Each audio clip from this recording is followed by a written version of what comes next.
Ça, ce sont des écoquartiers. Des quartiers durables qui répondent aux enjeux sociaux et environnementaux de notre époque.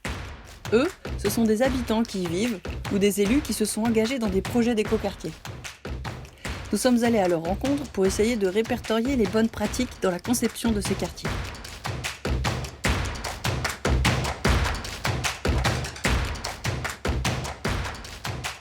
Alors, aujourd'hui, épisode 6, on va parler de mobilité douce, Marguerite. Ah, bah écoute, figure-toi, ça tombe bien parce que ce matin, je suis venue à vélo. Oui, j'ai vu.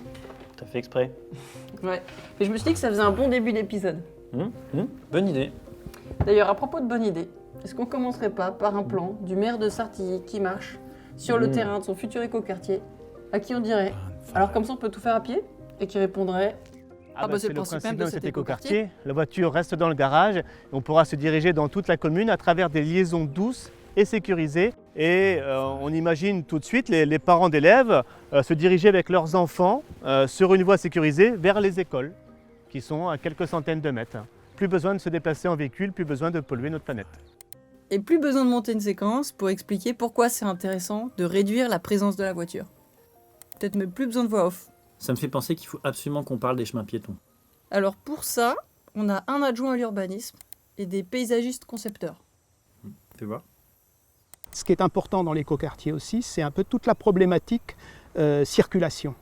Ce qu'on a voulu, c'était faire en sorte que la circulation automobile soit réduite à sa, je dirais, plus simple expression et qu'au contraire, on propose des circulations vélo, des circulations pédestres très importantes.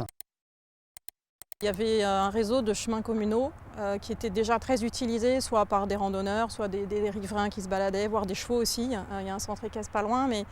Et on a fait en sorte de conserver tous ces cheminements. L'idée, c'est que vraiment l'écoquartier vienne se greffer sur le réseau existant. Ok, très bien. Maintenant, on pourrait mettre l'interview de Monsieur Ossan. Tu sais, l'aménageur à Verson. Ah, c'est parce qu'il est venu à vélo lui aussi.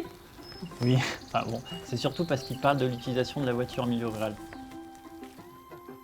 La place de la voiture, c'est quelque chose qui est très compliqué. On est dans des villes moyennes où finalement le réseau de transport en commun, il est ce qu'il est.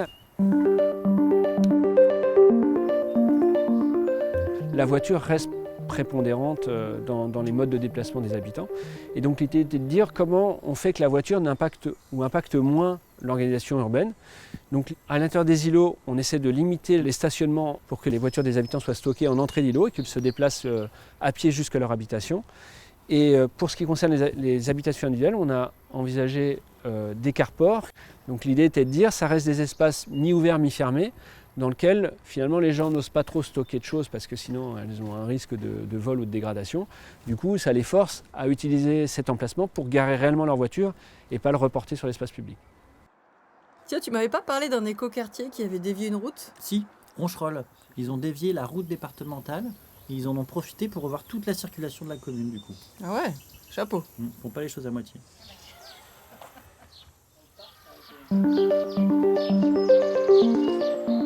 La départementale passait derrière là.